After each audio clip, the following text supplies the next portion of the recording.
These are all US military bases in Africa. The United States is seeking strategic power on the African continent. But it seems that this balance of power might be under threat. Niger's ruling junta canceled a military cooperation agreement with Washington. The United States has lost one of its largest military bases in Niger, and this could happen in other regions of the continent. So what happened for the United States to lose its most important axis in this region? In the 1890s, France began its conquest of the Niger region.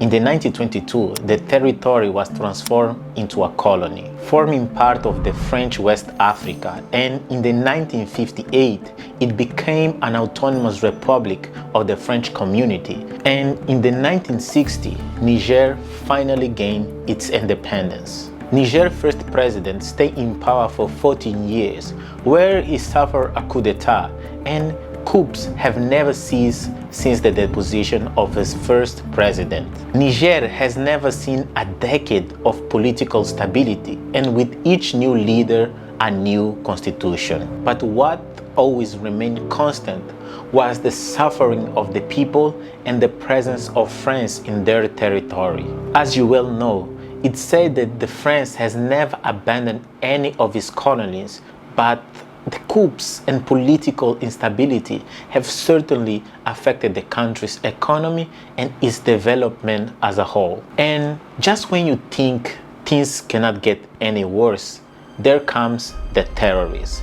Niger is located here in the Sahel region, where it suffers terrorist attacks, threatening the country's territorial integrity and increasing its instability. And over the years, a new player will make his presence felt in Niger.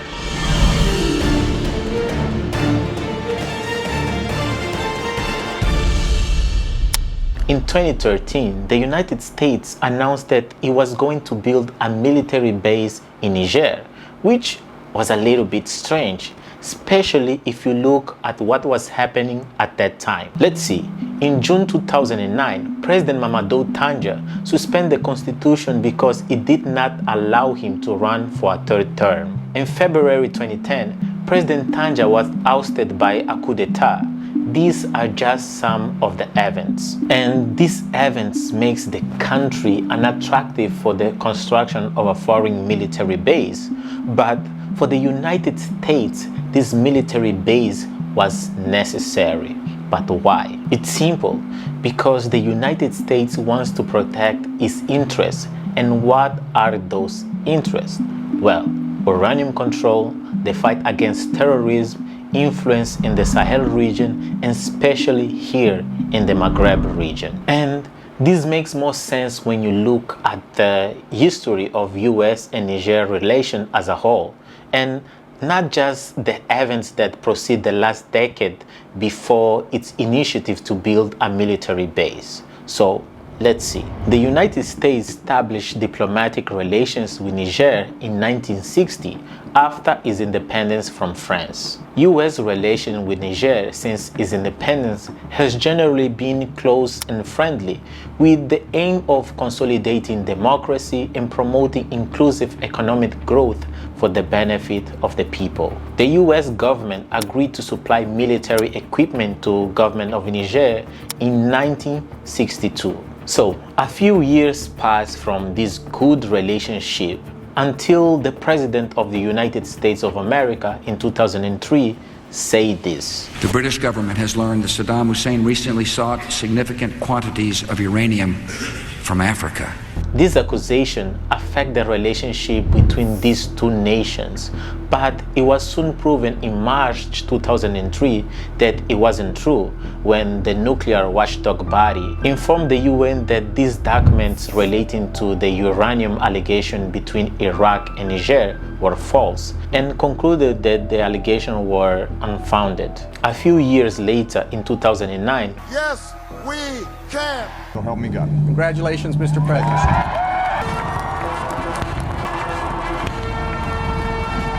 with the arrival of a new black president with African ancestry, many African countries like Niger believe that this will mark a new era with their relationship with the US. In May 2013, the first terrorist attack took place in Niger. Shortly after, the US sent 100 soldiers who shared the military base with France.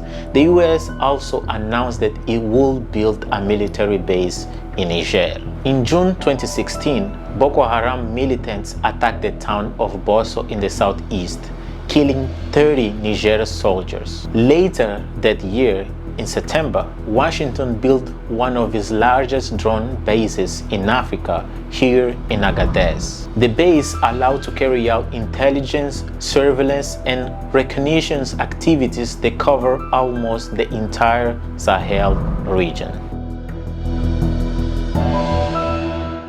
The latest problem for the United States and Niger starts here. Nous, forces de défense et de sécurité, réunis au sein du Conseil national pour la sauvegarde de la patrie, CNSP, avons décidé de mettre fin au régime que vous connaissez. Cela fait suite à la dégradation continue de la situation sécuritaire, la mauvaise gouvernance économique et sociale. Les frontières terrestres et aériennes sont fermées jusqu'à la stabilisation de la situation. On July 26, 2023, Niger suffered a coup d'etat when the Presidential Guard detained the President Mohamed Bazoum and his commander. And General Tiani proclaimed himself the leader of the military junta. The Presidential Guard forces closed the country borders, the airspace, and everything. Following the announcement of the military junta takeover, ECOWAS and other African countries condemned Niger. However, the United States has made no official announcement about the coup, which is a bit strange because under the law 7008, the United States was supposed to suspend most of US assistance to the government of Niger. Well, it took about 3 months for the United States to officially announce that Niger had suffered a coup and that various assistance to the country will be suspended. But why did it take so long? That's simple. During that time, the US was negotiating with the military junta. They didn't want to put the law 7008 into effect because it was being used as a weapon during the negotiation, which was an advantage for the United States because Niger needed and needs this assistance more than ever. And that's because when the military junta ordered the French troops to withdraw from their territory, France also used the humanitarian assistance as a political weapon, and it failed. So, what was the most important point in the negotiation between the US and Niger? The return of President Bazoum to power. Yes, the US wanted the military junta to return President Bazoum to power, but the military junta refused, saying the President-elected Mohamed Bazoum had committed crimes of high treason. The failure of the negotiation led the United States to officially conclude that Niger has suffered a coup on October 2023. In November, the United States temporarily suspended some assistance programs to the government of Niger, totaling almost $500 million. But it's important to mention here that the United States has maintained life and humanitarian, food and health assistance to benefit the people of Niger. But the relationship between these two countries has not improved. On the contrary, it has worsened. On March 16, an announcement was made that Niger has suspended his military agreement with the United States with immediate effect. This announcement came after the visit that went badly wrong, initially scheduled for the March 12. The delegation extended its stays by a day in the hope of meeting the military head of state, General Tiani, but was denied. According to the military spokesman speaking to the local television, he said that the US delegation did not follow diplomatic protocol and that Niger was not informed about the composition of the delegation and the date of his arrival or agenda. Quote, Niger deplored the intention of the US delegation to deny the sovereign people of Niger the right to choose their partners and type of partnerships capable of really helping them fight against terrorism. This is what Adramani said. The military government said that the agreement signed on 2012 was imposed on Niger and violate the constitutional and democratic rules of the sovereignty of the nation. This agreement is not only profoundly unfair, but also not satisfy the aspirations and interests of the Nigerian people. The military also denounced the U.S. attitude, followed by the threat of retaliation by heads of the U.S. delegation towards the Nigerian government and people. The junta also seems to be tired of the criticism of the way the generals have handled the transition back to the civilian rule. Well, some experts criticize how this meeting was conducted from the day it was held to the agenda that was set by the United States. You see, accusations were made, boundaries demarcated, all by the United States, and this was an insult to the military of Niger, leaving the question why another nation cannot determine the partnership that a sovereign state can or not have. This is the same behavior that the military junta used as one of the arguments to send France away, saying that they still think they are dealing with slaves. So, what can we expect to happen?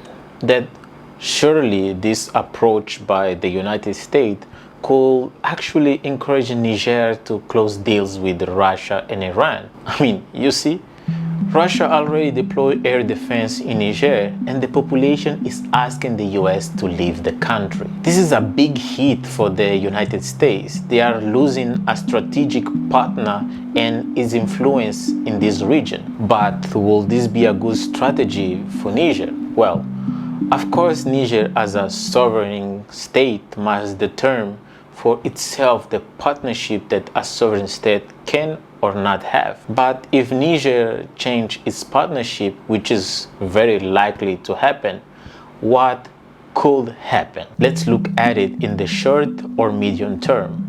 Niger is suffering from terrorism, and Russia, as a partner, we can expect the country to suffer more attacks in the first months or even years. Why? You probably been asking yourself. Because Russia will have to set up its base, import its technology and weapons, and the most importantly, its geographical knowledge. A good example of this is the United States itself, which confirmed construction of its base in Niger in 2013, but only completed in 2016. Another example will be Burkina Faso, which, despite receiving support from Russia, has recently suffered a series of attacks. Even after receiving Russian soldiers, meaning that the Russia has not yet managed to establish itself, which will take some time. Anyway, and now the United States is trying to soften the impact of Niger's recent decision to revoke its military cooperation agreement with the United States. And I certainly hope that Niger finds its way out of terrorism, as I hope my country does too. So the video ends here. As you know, English is not my first language. Feel free to correct me in the comments down below, and please share with many people as you can. And that's it. Thank you for being here, watching the channel, subscribing, and that means a lot to me. So obrigado, thank you. Why did I say obrigado? Like, it was strange because normally I would say obrigado, which means thank you. So thank you, asante sana, and that's it. Peace.